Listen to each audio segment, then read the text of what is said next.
Assalamu alaikum wa rahmatullah wa barakatuh.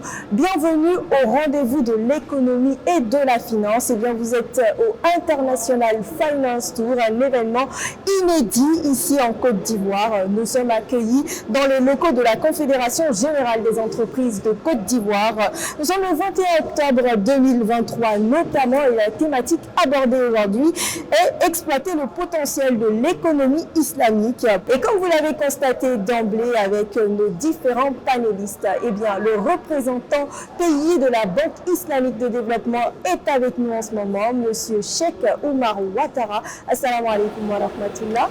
Assalamu alaikum wa rahmatullah. Bienvenue. Bien, merci, merci.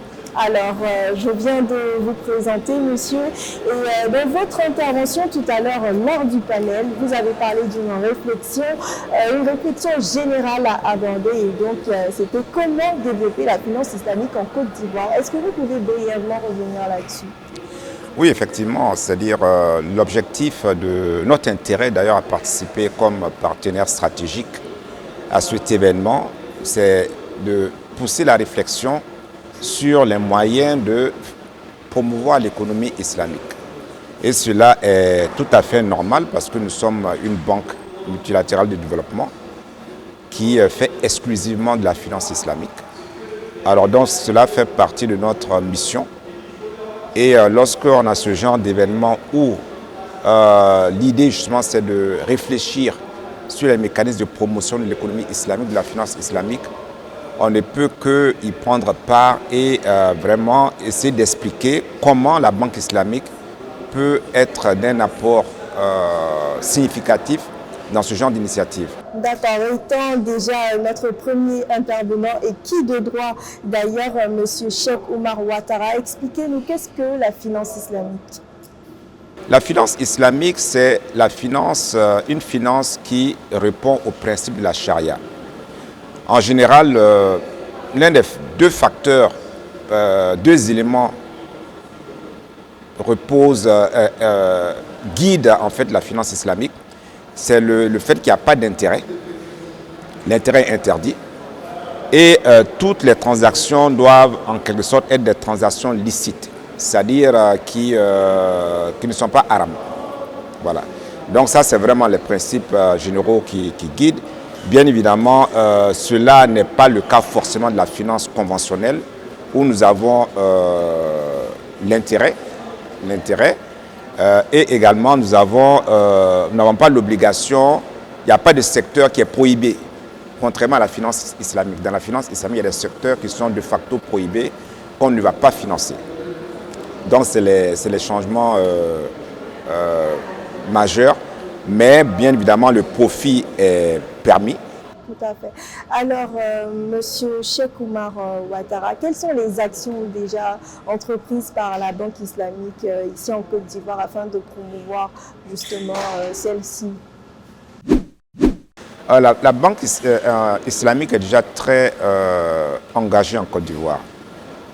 Depuis l'adhésion de la Côte d'Ivoire en 2002, nous avons financé pour environ 2,8 milliards de dollars de projets, ce qui est quand même considérable. Et actuellement, nous avons un portefeuille de projets actifs d'environ 1,5 milliard de dollars, qui représente environ une vingtaine de projets, dans divers domaines tels que la santé, l'agriculture, l'eau potable, les routes. Donc nous intervenons dans tous les secteurs pour améliorer le bien-être et les conditions de vie des populations ivoiriennes. Alors pour toute personne morale ou physique qui aimerait justement intégrer cette finance ou une banque islamique même, est-ce qu'il y a une procédure à suivre? Et ici en Côte d'Ivoire, comment ça se passe notamment?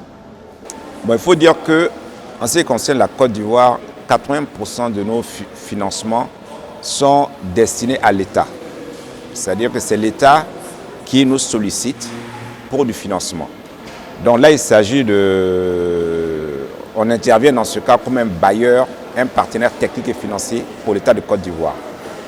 Il y a un autre, peut-être 20%, qui lui est réservé au secteur privé.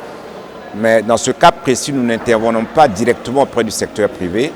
Nous octroyons des lignes de financement à des banques locales pour desservir la clientèle du secteur privé.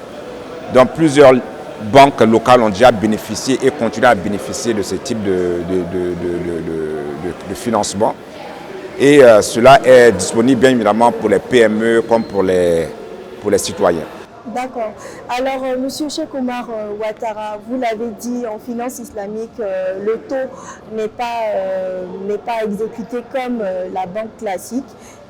On l'appelle, on dira riba en général en arabe.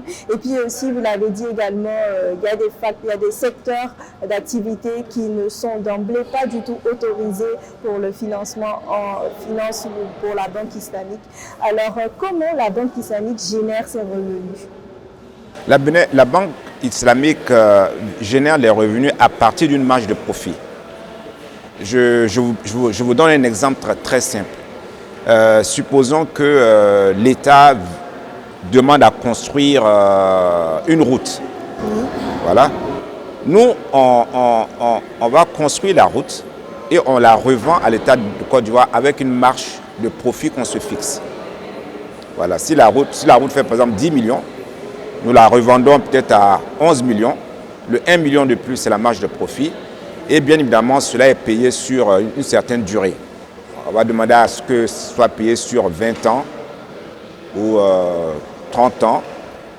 Voilà. Donc, c'est à partir de cette marge de profit qu'on arrive à couvrir nos opérations, le coût de nos opérations, et bien évidemment à octroyer du crédit à d'autres pays, à d'autres projets. Voilà. Qu'est-ce que vous pensez de ce genre d'initiative? Ce genre d'initiative est vraiment louable. D'abord, il n'y en a pas assez. Il n'y en a pas assez. La finance islamique est une finance qui est à l'état embryonnaire en Côte d'Ivoire et même dans la sous-région. On devrait essayer de multiplier ce genre d'activité pour que les gens aient une meilleure compréhension de la finance islamique et qu'on sache surtout que la finance islamique, ce n'est pas une finance qui est destinée uniquement à des musulmans. Voilà. C'est une finance qui a certains principes éthiques que l'on retrouve d'ailleurs dans toutes les religions. Donc, nous espérons vraiment que cela va permettre de mieux faire connaître les outils de financement islamique et puis de permettre vraiment à beaucoup plus de personnes d'y adhérer. Cela va favoriser l'inclusion financière et cela va permettre vraiment d'améliorer les conditions de vie économique et sociale. Je rappelle que vous êtes le représentant pays de la Banque islamique de développement, la BID. Monsieur Cheikh Oumar Ouattara, merci infiniment. C'est moi qui vous remercie, madame. Merci.